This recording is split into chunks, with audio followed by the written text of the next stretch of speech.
세계적으로 유명한 한 성직자가 1978년 소천한 후에 갑작스런 장례 절차를 준비하는 중에 이 성직자가 유언처럼 남긴 일기장이 공개되었습니다. 그 내용이 이렇습니다. 부자들이여, 가난한 자들을 기억해 주십시오. 직장인들이여, 무직자를 기억해 주십시오. 건강한 자들이여, 병든 자를 기억해 주십시오. 이처럼 남을 위해서 슬퍼하는 사람에게 큰 복이 있습니다. 이 일기문이 전 세계에 알려지면서 제일 먼저 큰 충격을 받은 이들은 노벨 평화상 위원회 회원들이었습니다. 여러분, 마음의 충격을 받는다는 말은 은혜 받았다는 말입니다. 말씀의 은혜를 받을 때 마음이 찔리고 도전을 받습니다. 노벨 평화상 위원회가 이 유언에 반응해서 즉각적으로 인도 캘커타 빈민굴에서 한평생 헌신한 테레사 수녀를 노벨 평화상 후보자에 갑자기 올렸습니다. 당시 원래 중동 문제 해결을 위해 노력했던 미국의 카터 대통령이 사실상 수상자로 내정돼 있었습니다. 그러나 결국 여러 투표와 논의 끝에 1979년 12월 10일 테레사 수녀에게 노벨 평화상이 돌아갔습니다. 테레사 수녀가 맨발로 시상식장에 나와 평화상을 받으면서 이렇게 말했습니다. 가장 큰 질병은 결핵이나 문둥병이 아닙니다. 아무도 돌보지 않고, 아무도 위로하지 않고, 아무도 사랑하지 않고, 아무도 필요로 하지 않는 것, 이것이 가장 무서운 질병입니다. 세상에는 빵이 없어서 죽어가는 사람도 많지만 그 작은 사랑이 없어서 죽어가는 사람이 더 많습니다. 성도 여러분, 테레사 수녀가 왜 훌륭합니까? 테레사 수녀는 하나님의 사랑과 예수님의 소망을 가지고 어려운 사람들을 위로했기 때문입니다. 가장 무서운 질병, 무관심을 하나님의 사랑으로 치유했고 외로운 이들을 오직 예수님의 소망으로 위로했기에 테레사 수녀가 훌륭합니다. 어려운 이들을 잘 위로해서 노벨 평화상을 수상한 겁니다. 우리의 소망은 오직 하늘에 있습니다. 성도 여러분, 우리는 해마다 예수님의 강림을 기다리는 대강절과 그리스도의 오심을 기리는 성탄절을 맞습니다. 여러분은 성탄절과 대강절의 의미를 실제적으로 마음에 어떻게 새기십니까?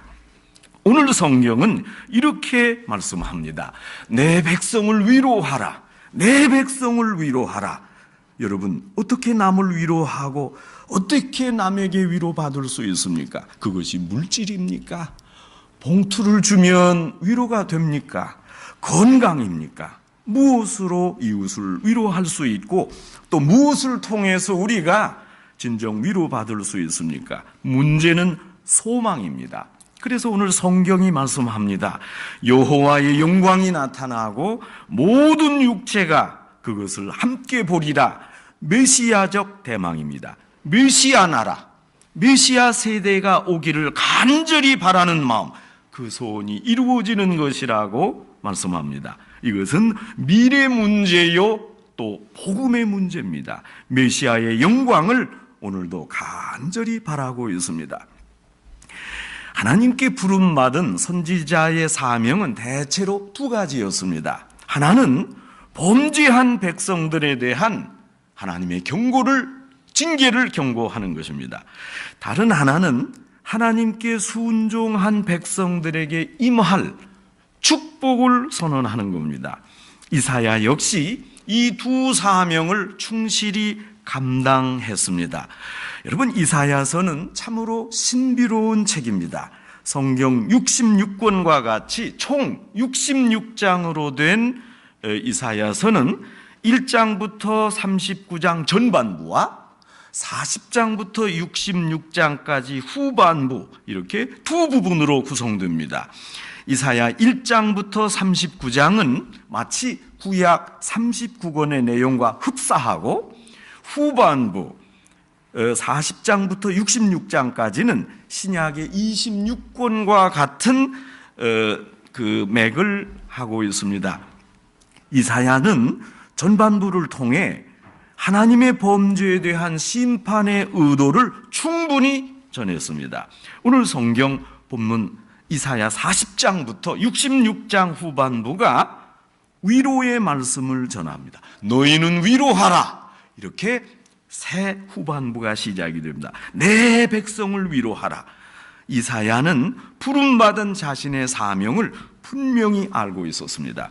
범죄한 백성들에게 심판을 경고할 뿐만 아니라 소망의 위로를 주는 임무였습니다. 그러므로 이사야는 기쁜 마음으로 위로의 말씀을 전했습니다. 이제 그가 하나님 말씀을 대언하여 전하는 위로의 내용이 무엇입니까? 오늘 성경에 보면 우선 고난은 끝났다, 이렇게 선포합니다. 이사야는 이스라엘 백성에게 그 노역의 때가 끝났다 선포합니다. 여러분, 노역의 히브리어 차바는 원래 병역 의무로 인해 겪는 고통을 의미합니다. 군대 복무하는 게 고통입니다. 여러분, 군대를 제대하면 그 고통이 끝나지 않습니까? 그래서 군대 제대는 고통 끝 행복 시작, 그 군대에 가면 그렇게 벽에 써 있습니다. 오늘 성경에서는 한 개인의 병역 의무가 아니라 이스라엘이 지금도 아니라 앞으로 당하게 될 바벨론 포로로 겪게 될 고된 고역을 의미합니다.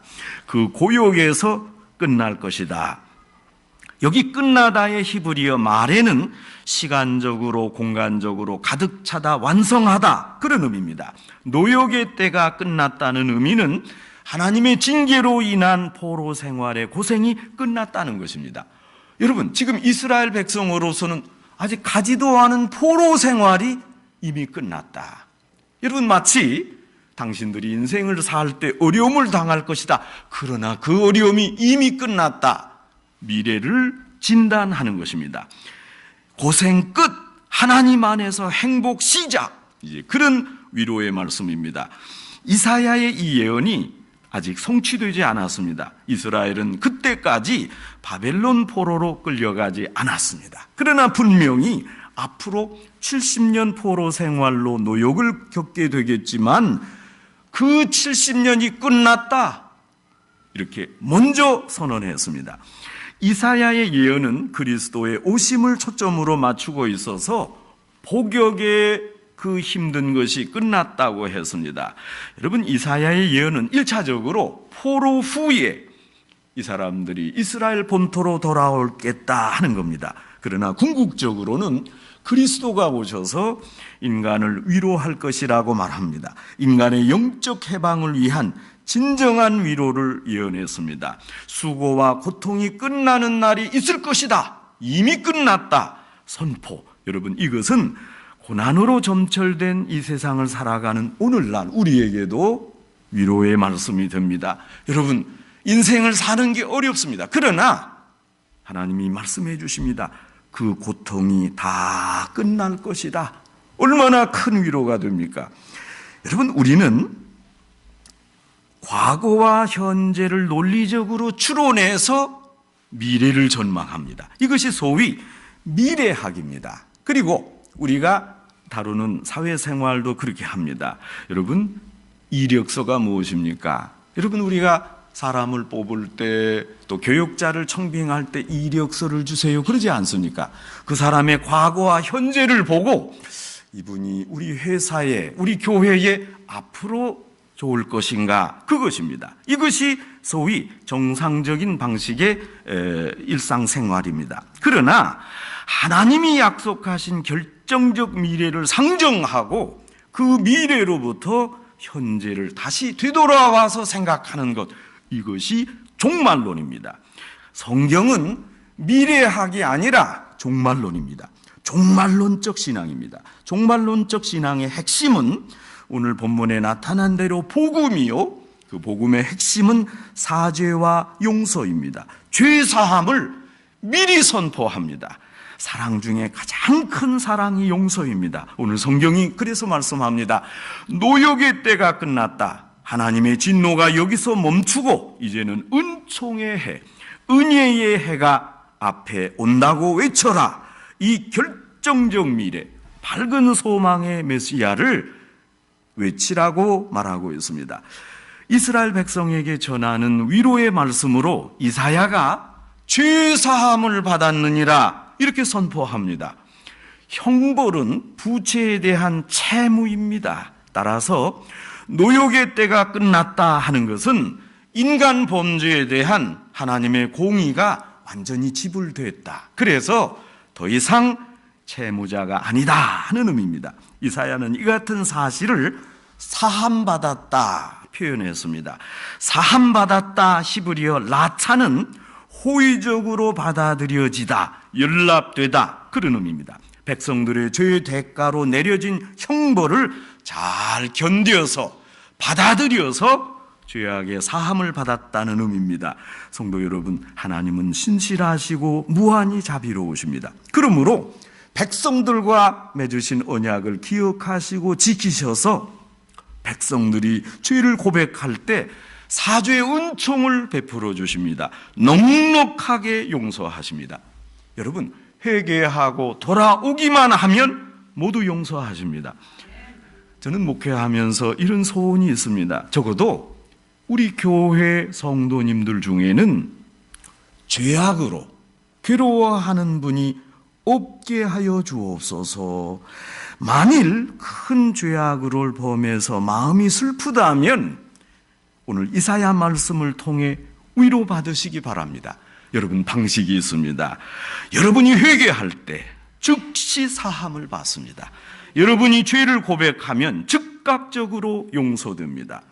여러분, 성경적으로 메시아가 오신다, 그 의미가 용서를 뜻합니다. 하나님이신 예수 그리스도가 눈높이를 인간에게 맞추시고 낮아지셔서 우리와 함께 하셨기 때문입니다. 우리가 많은 문제를 당면해서 잘했느냐 잘못했느냐 판단하고 어디까지가 사실이냐, 이것은 거짓이다 생각하고 비판하지만 이런 시시비비를 통해서 절대로 미래가 보이지 않습니다. 따지고 캐내서 소망이 없습니다. 이제는 다 잊어버리고 저 앞에 있는 종말을 바라봐야 됩니다. 확실한 종말입니다. 바로 주님이 베푸시는 사죄 은총을 지금 생생하게 느껴야 합니다. 율법을 초월해서 죄인을 사랑할 때 다시 소생하는 길이 있습니다. 이것이 부활의 길이요 영생의 길입니다. 해밍웨이의 작품 중에 세속의 신전, The Capital of the World라는 단편 소설이 있습니다. 이 소설의 배경은 스페인입니다. 함께 사는 한 엄한 아버지와 자유분방한 아들의 이야기입니다. 아버지가 사사건건 아들과 충돌했습니다. 아버지가 볼 때 이건 말도 안 되는데 아들은 버젓이 자신의 생각대로 일을 진행하고 되지도 않는 철학대로 인생을 마음껏 살았습니다. 이런저런 일들로 부자간에 계속 충돌하다가 아들이 참지 못하고 그만 가출했습니다. 아들이 집을 나가서 몇 해 방황하는 동안 아들을 용서하지 못한 아버지는 괴로웠고 가슴이 아팠습니다. 마침내 아버지가 집을 나간 아들을 용서하기로 결심했습니다. 그리고 아들을 찾기 위해서 신문에 광고를 냈습니다. 내 아들 파코야, 화요일 정오에 몬타나 호텔에서 만나자. 내가 이미 다 너를 용서했다. 아빠가 이 아버지가 약속한 날, 약속한 몬타나 호텔에 가보니까 무려 800여 명의 젊은 파코들이 모였습니다. 여러분, 파코는 스페인에서 가장 흔한 이름입니다. 성도 여러분, 이것이 복음입니다. 이것이 복음의 현상입니다. 아빠는 너희를 용서했다. 그러니 돌아오라. 여러분, 여기에 무슨 조건이 있습니까? 무슨 시비가 있습니까? 아무런 변론이 없습니다. 그저 용서했다. 그냥 용납했다. 나의 사랑으로 너를 무조건 용서했다. 다 해결됐으니 돌아오라. 이것이 복음입니다. 하나님은 우리를 용서하십니다. 끝까지 참아주시고 용납하십니다. 문제는 이 복음에 대한 순종적 반응이 있어야 합니다. 그 복음을 받아들이는 것, 이것이 믿음입니다. 우리의 넉넉한 믿음으로 복음을 수용할 수 있습니다. 가령 이 파코 청년이 아버지가 낸 신문 광고문을 보면서 아버지 되게 웃기네 이렇게 생각했다면 어떻게 됐겠습니까? 아버지 말은 믿을 수가 없다 이랬다면 어떻게 되는 겁니까? 그러니 문제는 믿음입니다. 그러므로 확고한 믿음의 자세가 중요합니다. 용서했다면 진실하고 정직한 수용 능력이 관건입니다. 용서했다는데 안 받아들이면 그것도 문제입니다.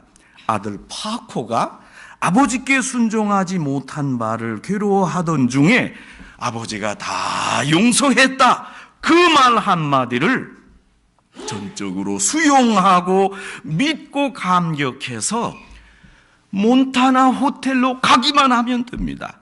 자신이 잘했느니 잘못했느니 얼마는 잘하고 얼마는 못했느니 이런 걸 따질 게 없습니다. 여러분, 요즘 마치 일기예보를 하듯이 내가 75%는 잘했다, 85%는 잘했다 이렇게 판단할 수가 있는 겁니까? 다 지워버리고 염치 없지만 그대로 아버지께 돌아와서 아버지 품에 안겨야 합니다.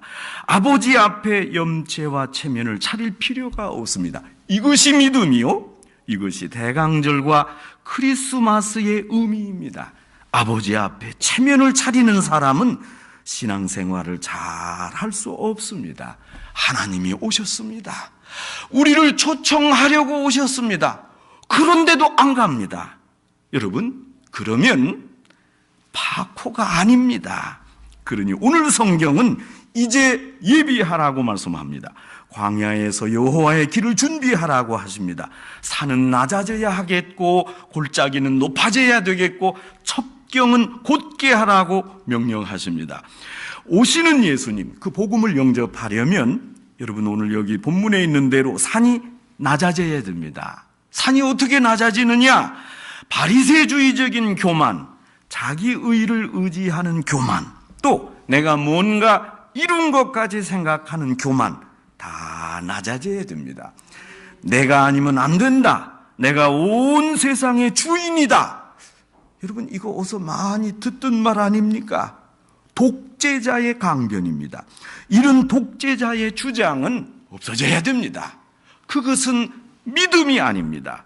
자신감도 아닙니다. 그러지 않고는, 겸손해지지 않고는 낮아지고 낮아져서 발바닥이 땅에 닿을 때까지 겸손해지지 않고서는 오시는 주님을 영접할 수 없습니다. 내 죄를 사했느니라 교만하고서 복음을 수용할 수 없습니다. 수용 안 하면 복음을 못 받습니다. 복음을 받아들여야 할 때 끝까지 겸손해야 됩니다. 깨끗하고 마음을 비워야 됩니다.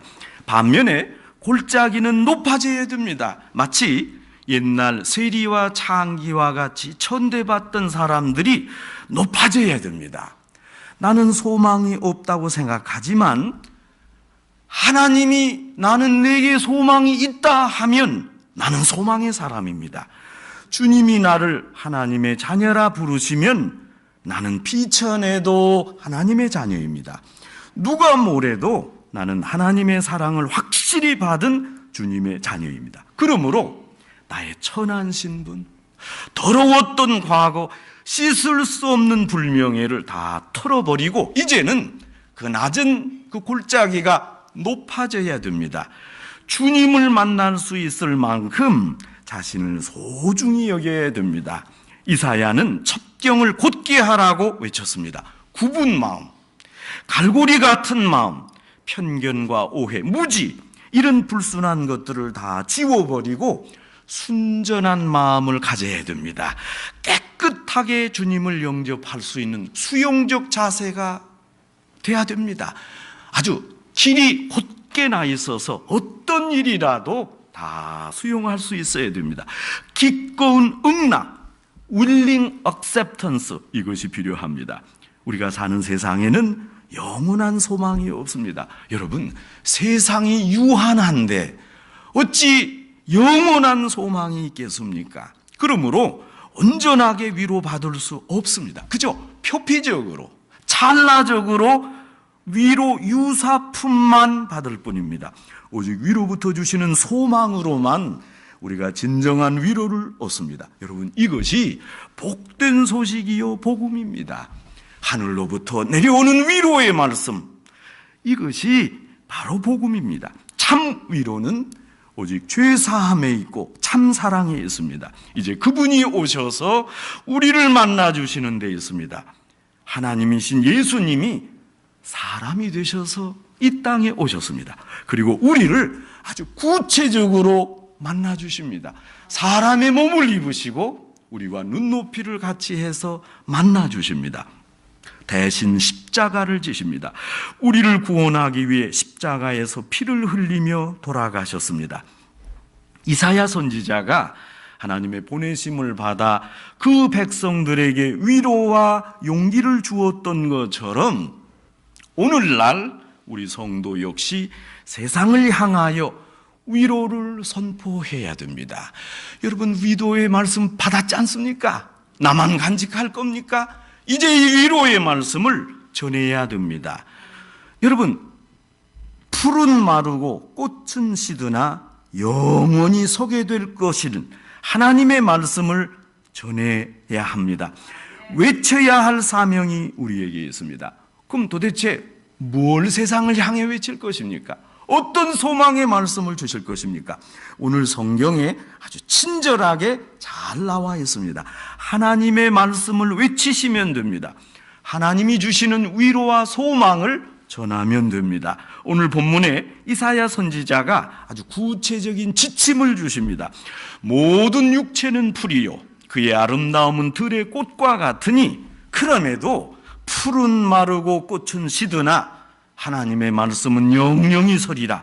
성도 여러분, 그리스도를 믿음으로써 모든 죄에서 벗어나고 영생을 얻을 수 있다는 진리를 여러분 우리가 가졌는데 이건 우리만의 소유물이 아닙니다. 나만 움켜쥐고 있어야 하는 것이 아닙니다. 예수님을 우리만 조용하게 소유하는 게 아닙니다. 이제는 전해야 됩니다.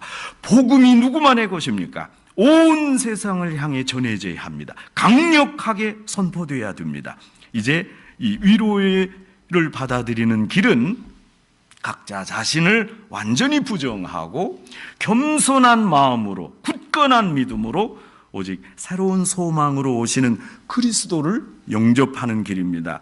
해마다 성탄절, 대강절을 지키지만 금년보다 더 큰 소망을 갖는 또 작년보다 또 그 작년보다 더 큰 소망을 갖는 대강절이 되기를 바랍니다. 예수님이 오신 성탄을 기다리는 대강절은 그 의미가 삼중적입니다. 이미 2000년 전에 오셨던 예수님을 기리고 현재 나의 생활 속에 찾아와 역사하시는 예수님께 순종하고 이제 저 종말에 오시게 될 예수님, 재림하시는 예수님을 대망하는 것입니다. 성도 여러분, 이 삼중적으로 오심으로 또 저 높이에서 베푸시는 위로의 복음, 소망의 복음으로 종말에 이미 확보된 천국의 참 소망, 참 위로, 또 그리스도를 전파하고 또 그것으로 위로받으시는 성도 여러분 되시기를 주님의 이름으로 축원합니다.